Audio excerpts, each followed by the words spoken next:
अब हम बात कर लेते हैं कुछ ट्रांजिशन स्टेट थ्योरी की।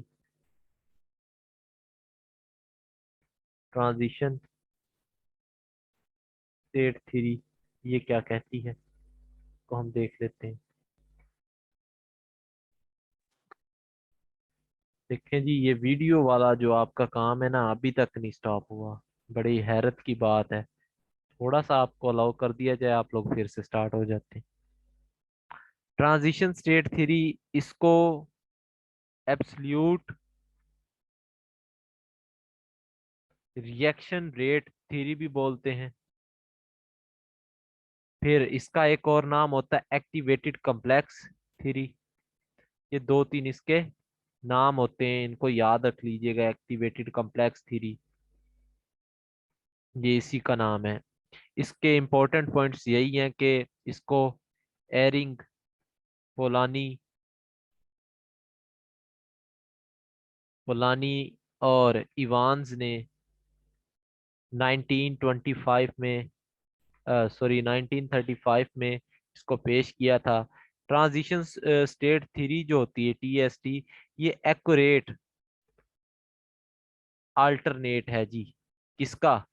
आर्हीनियस थ्योरी का। Accurate alternate of Arrhenius equation, उसका जो है, या आर्हीनियस थ्योरी जो है, उसका ये एक्यूरेट, आप कह सकते हैं अल्टरनेट के तौर पर इसको इस्तेमाल किया जा सकता है।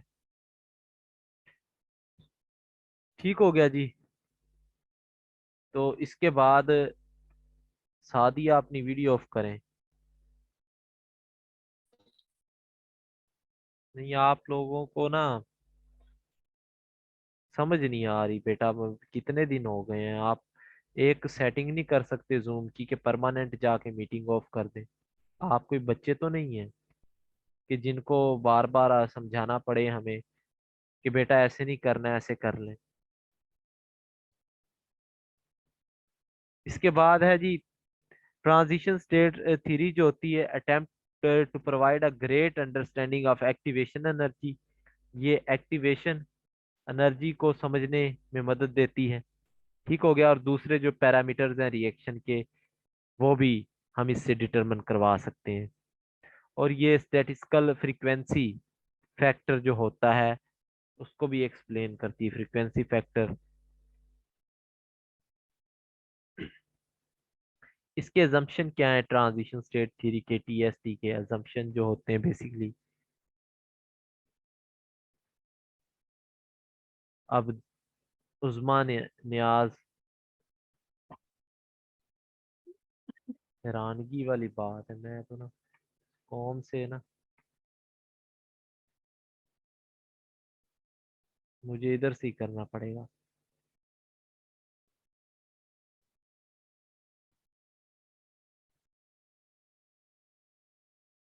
कल से ना बेटा मेरी क्लास में आपने ज्वाइन करना है ना, तो अपनी जूम की सेटिंग आप करके आएंगे।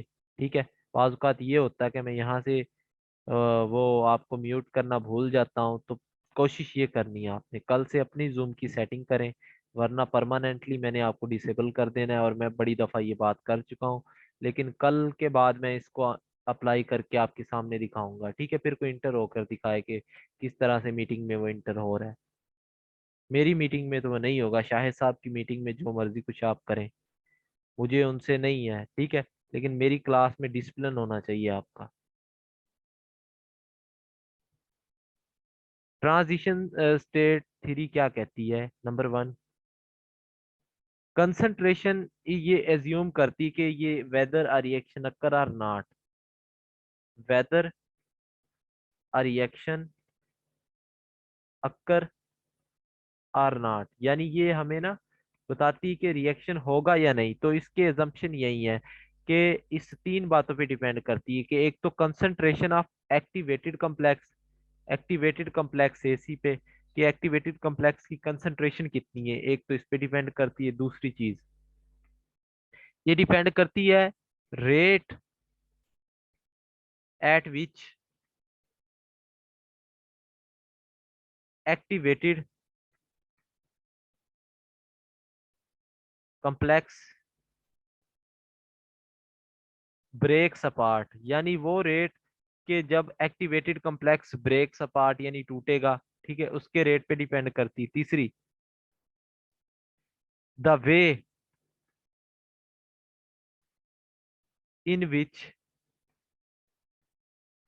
Activated complex breaks apart, activated complex breaks apart मतलब क्या है कि कौन सा रास्ता वो लेगा, रिएक्टेंट की जानिब टूटेगा दोबारा से या प्रोडक्ट बना बना देगा। ठीक हो गया। तो ये तीन इसके अजम्पशन है बेसिकली, कि रिएक्शन होगा या नहीं होगा, ये इन इस चीज पे डिपेंड करती है। ठीक है। अब इसके अकॉर्डिंग क्या है, ट्रांजिशन स्टेट थ्योरी के मुताबिक के जो बाई मालिक्यूलर रिएक्शन होते हैं दो मालिक्यूल के दरमियान होते हैं, जैसे A2 + B2, इसमें वो कहते हैं कि सबसे पहले ना इनका आपस में जब रिएक्शन होता है तो एक इंटरमीडिएट स्टेट, इंटरमीडिएट नहीं कह सकते उसको, हाई एनर्जी स्टेट बोल दें बेटर है, ट्रांजिशन स्टेट बोल दें उसको, वो फॉर्म होगी, क्योंकि intermediate is something different from transition state. तो इसमें क्या होता है आपको मैं अभी एक्सप्लेन कर देता हूँ। देखें, पहले था ए का बाड प्लस बी का बाड था। अब इसमें ना ये ट्रांजिशन स्टेट थ्योरी या एक्टिवेटेड कॉम्प्लेक्स बन गया, ये बताता है ये वाला बाड है ये अब बन रहा है, और ये जो डॉटेड लाइन में मैंने शो करवाया इससे आपको ये पता चल रहा है कि बाड जो है वो टूट रहा है। तो एक्टिवेटेड कॉम्प्लेक्स बाड फॉर्मेशन और ब्रेकेज एट अ टाइम आपको बता देती है। ठीक है। तो यहाँ से 2AB आपका बाड बन जाएगा। ठीक हो गया जी, AB का बाड आपका यहाँ पे बन जाएगा। तो ये बेसिकली ट्रांजिशन स्टेट थ्योरी है। और इसकी सिंपल हम ये बात कर लेते हैं और इसके कुछ लिमिटेशन है वो देख लेते हैं चले, कि इसकी डेरिवेशन है लंबी चौड़ी, उसका कोई फायदा तो होना नहीं है करने के बाद भी, लिमिटेशंस हैं इसकी वो देख लेते हैं। देखिए, ट्रांजिशन स्टेट थ्योरी जो ये है एज्यूम करती है equilibrium between reactant and transition state, यानी आप देखिएगा NTS ट्रांजिशन स्टेट के जो ये रिएक्टेंट थे A + B, इनके दरमियान और ये जो AB बाड बन रहा था इनके दरमियान, ये कहती है कि इक्विलिब्रियम होता है, यानी रिवर्सिबल रिएक्शन होता है ये, और आगे फिर जाकर इरिवर्सिबल हो जाता है। तो ये इस बात को एज्यूम करती है, लेकिन कहते हैं कि बहुत से रिएक्शन ऐसे भी हैं जिनमें इक्विलिब्रियम आता ही नहीं है। However in solution non equilibrium situation can arise that upsetting the theory, के बाज़ औक़ात क्या होता है कि सॉल्यूशन में आपके पास नॉन इक्विलिब्रियम रिएक्शन भी प्रेजेंट हो सकते हैं, तो उनको ये एक्सप्लेन नहीं कर पाएगी। पहला पॉइंट तो ये हो गया। फिर दूसरा पॉइंट के TST assume that each intermediate is long lived enough to reach a Boltzmann distribution of energy before continuing to next step। ये कहता है कि जो each intermediate होता है ना, each intermediate वो इतना उसका वक्फा होता है कि वो बोल्ट्जमैन डिस्ट्रीब्यूशन ऑफ एनर्जी को कैरी कर लेता है। ये क्या होता है अभी देखते हैं। बोल्ट्जमैन डिस्ट्रीब्यूशन ऑफ एनर्जी वो कैरी कर लेता है। ठीक हो गया। और इससे पहले जाने यानी अगले स्टेप में जाने के बाद, लेकिन ट्रांजिशन स्टेट थ्योरी जो होती है फेल हो जाती है इस बात को अप्लाई करने में, when it is apply to each elementary step. लेकिन ये जो होती है जो सिंगल स्टेप रिएक्शन है, आपको पता है ना, सिंगल स्टेप रिएक्शन में क्या होता है कि इंटरमीडिएट नहीं बनता, आपको ये बात पता है। लेकिन ये मल्टी स्टेप में इंटरमीडिएट होता है, लेकिन सिंगल स्टेप में इंटरमीडिएट नहीं होता, तो उसको किस तरह से आप जस्टिफाई करेंगे। तो सिंगल स्टेप में तो नहीं होता ना, मल्टी स्टेप रिएक्शन में तो रिएक्शन इंटरमीडिएट होते हैं, लेकिन single step elementary step of a multi step भी होगा तो उसमें रिएक्शन इंटरमीडिएट होंगे जो कि बहुत शॉर्ट लिव्ड होंगे, लॉन्ग लाइफ नहीं होगी इंटरमीडिएट की भी। और दूसरा मेन पॉइंट इसका ये था कि उसकी लॉन्ग लाइफ होगी, तो लॉन्ग लाइफ नहीं होती उसकी, उसकी शॉर्ट लाइफ होती है। ठीक हो गया। और ट्रांजिशन थ्योरी कुछ रिएक्शन जो होते हैं हाई टेम्परेचर पर हो रहे होते हैं उनको भी एक्सप्लेन नहीं कर पाती और फेल हो जाती है एक्चुअल में। ठीक हो गया, तो ये कुछ मेन चीजें थी ट्रांजिशन के मुतालिक। जी यासीन अयूब, पूछे क्वेश्चन। जी हाँ जी पूछे, आपने हाथ खड़ा किया है। जी सर। हाँ जी पूछे। अ, सर मुझे ये पूछना था कि जो हमारे पास SN2 रिएक्शन होता है। हाँ जी। सर आगे। आवाज आ रही है आपको? हाँ जी आ रही है। सर SN2 जो रिएक्शन होता है, जो कि हमारे पास हमने चैप्टर नंबर 10 के अंदर ऑर्गेनिक केमिस्ट्री सेकेंड ईयर में पढ़ा है।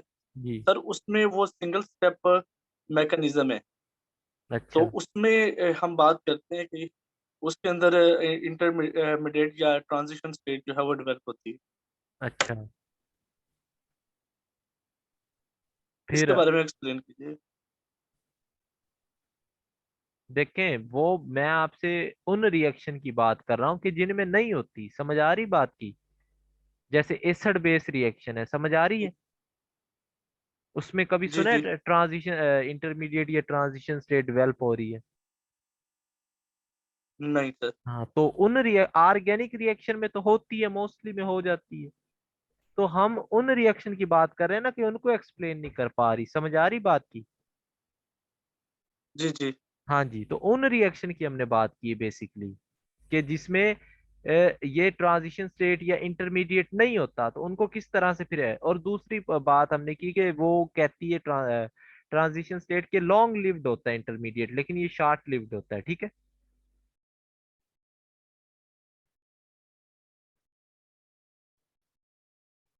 इसके बाद हमारे पास लास्ट इसका जो टॉपिक है वो है लिंडमैन्स थ्योरी ऑफ यूनिमॉलिक्यूलर रिएक्शन। कि इसने पहले तो ये मतलब थ्योरी ही चबल है कि इसको आप क्या एक्सप्लेन करेंगे। यूनिमॉलिक्यूलर बात इसने की, यूनिमॉलिक्यूलर की, लेकिन यहाँ भी कुलयन वो दो मॉलिक्यूल का करवाएगा। मतलब आप क्या इससे एक्सपेक्ट करेंगे कि बात उसने की है यूनिमॉलिक्यूलर की, लेकिन कुलयन यहाँ पे दो। तो मेन इसका स्टार्ट ही गलत था इस थ्योरी का, कि बात उसने की थी एक मॉलिक्यूल की, लेकिन कुलयन हो रहा है दो मॉलिक्यूल का। तो आप किस तरह से इसको एक मॉलिक्यूलर थ्योरी बना रहे हैं। तो इसका नाम ही गलत पड़ गया है, तो इससे फिर आगे ये थ्योरी फेल हो जाती है सारी, कि किस तरह से आप इसको एक्सप्लेन कर रहे हैं। तो पास्टुलेट इसके देख लेते हैं बेसिकली। नंबर वन, कि मॉलिक्यूल जो होते हैं ये अपनी एनर्जी एक्वायर करते हैं। इनके पास एक्टिवेशन एनर्जी एक्वायर होती है by colliding with another molecule. ये कहते हैं कि जो एक्टिवेशन एनर्जी मिल रही होती है वो कहाँ से मिलती है, by collision of another molecules, another molecule. यानी जो एक्टिवेशन एनर्जी मिलती है वो एक मॉलिक्यूल दूसरे से कोलिजन करने के बाद लेता है। दूसरी बात, activation molecule does not decompose immediately. जो एक्टिवेटेड मॉलिक्यूल होता है डू नॉट डिकम्पोज इमीडिएटली। ठीक है, वो फौरन डिकम्पोज नहीं हो जाता। तीसरी बात, the process of deactivation by colliding with less energetic molecule will be forward at high pressure and, ये आपको समझने की अभी जरूरत नहीं, मैं एक्सप्लेन कर दूंगा। Process of decomposition will be favoured at low pressure, इसको छोड़ें, दो पॉइंट समझ ले। अब इसको ना एग्जांपल से हम देखते हैं कि हमारे पास है ए टाइप मॉलिक्यूल है एक कंटेनर में। अब ये ही ए टाइप मॉलिक्यूल है, एक ही तरह के मॉलिक्यूल हैं। अब देखें, आप खुद ही हैरान हो जाएंगे इसने क्या सोच के ये थ्योरी दी थी कि ये मॉलिक्यूल इससे कोलाइड कर रहा है। अब ये यूनिमॉलिक्यूलर तो नहीं रहा ना, अब ये बेसिकली जो है वो टू यहाँ पे मॉलिक्यूल फिर भी कुलियन हो रहा है, तो दो मॉलिक्यूल के दरमियान तो यूनिमॉलिक्यूलर नाम ही गलत हो जाता है यहाँ से, कि ये मॉलिक्यूल इसके साथ कोलाइड करता है। ठीक हो गया, और इसको एनर्जी अपनी ट्रांसफर कर देता है। और एक मॉलिक्यूल जो होता है वो एक्टिवेटेड स्टेट में चला जाता है, और दूसरा जो होता है जो एनर्जी ट्रांसफर कर रहा है, इसने एनर्जी इसको ट्रांसफर की थी और ये एक्टिवेटेड स्टेट में, ये कहाँ चला गया, एक्टिवेटेड स्टेट, एक्टिवेट हो गया, और ये जो है ये नॉर्मल स्टेट में रहता है। तो पहला पॉइंट तो ये है। अब ये एक्टिवेटेड जो मॉलिक्यूल होगा ये इमीडिएटली डिकम्पोज नहीं होगा। अब ये क्या होता है, ये एक्टिवेटेड मॉलिक्यूल अपने दूसरे किसी मॉलिक्यूल को भाई को पकड़ेगा, इसका जो रेट है K1 है, और उसके साथ कोलाइड करेगा, और ये दोनों जो होंगे वो नॉर्मल, ये इसको एनर्जी ट्रांसफर करके नॉर्मल हो जाएंगे। ये डीएक्टिवेशन प्रोसेस है बेसिकली, ठीक है। या ये हो सकता है तीसरा पॉइंट कि ये जाए प्रोडक्ट में, या इसके दो पॉइंट हो सकते हैं कि या तो वो दूसरे मॉलिक्यूल से कोलाइड करे और दोबारा से वापस अपनी स्टेट में आ जाए, और तीसरा पॉइंट ये हो सकता है कि ये ए प्रोडक्ट बना दे, इसका रेट है K3। अब यहाँ पे हमें जरूरत पड़ती है स्टेडी स्टेट अप्रोक्सीमेशन की। तो मैंने आपको ये जो बात की है ना, इसको अच्छे से समझ लें, लेकिन यहाँ पे अप्लाई नहीं कर रहा। अब बात इस तीनों को रेट को हमने देखना है तीनों के ना। अब हम बात करते हैं एट हाई प्रेशर। देखिए हाई प्रेशर होगा तो क्या होगा, हम इसको समझने की कोशिश करते हैं, क्योंकि डेरिवेशन नहीं कर रहे लेकिन थोड़ा सा कॉन्सेप्ट लेने की बात करते हैं। अब आप लोग मुझे बताएं, हाई प्रेशर होगा तो क्या होगा, रेट फर्स्ट ऑर्डर होगा सेकंड होगा जी, एनीवन। हाई प्रेशर पे,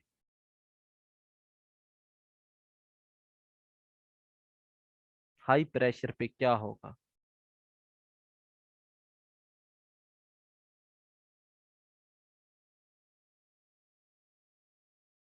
अच्छा आपको नहीं पता सुन ले, कि हाई प्रेशर होगा तो कंसंट्रेशन ज्यादा होगी, कुलयन ज्यादा होगा। तो ये जो आपका स्टेप होगा, ये वाला, देखें प्रोडक्ट ज्यादा बनेंगे, और ये फिर आगे जाकर ट्रांसफर होंगे प्रोडक्ट में। यानी जितना ज्यादा प्रेशर होगा उतना नंबर ऑफ कुलियन इंक्रीज कर जाएंगे, कुलियन इंक्रीज करेंगे तो एक्टिवेटेड जो मॉलिक्यूल है वो भी बढ़ते जाएंगे। तो वो जो आपका रिएक्शन होगा वो फॉरवर्ड जाएगा।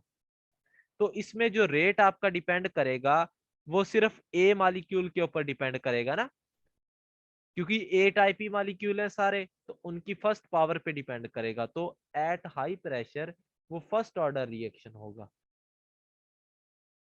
ठीक हो गया।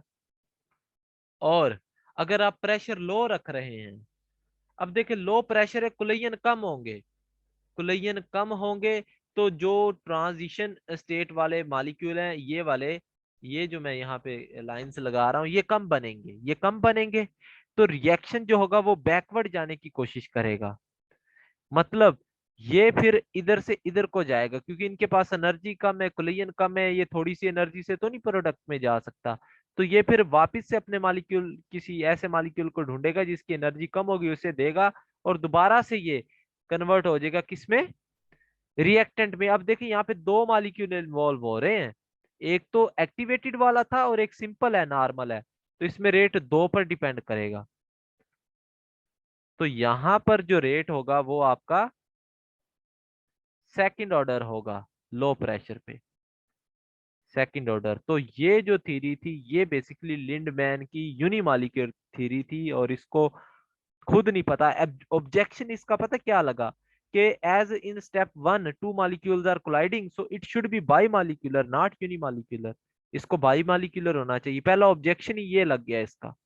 एंड बी में टू मॉलिक्यूल्स आ रहा, बी में भी दो मॉलिक्यूल है, जो पहला स्टेप है उसमें भी दो है, दूसरे में भी दो है, तो इसको आप किस तरह से यूनिमॉलिक्यूलर कह रहे हैं।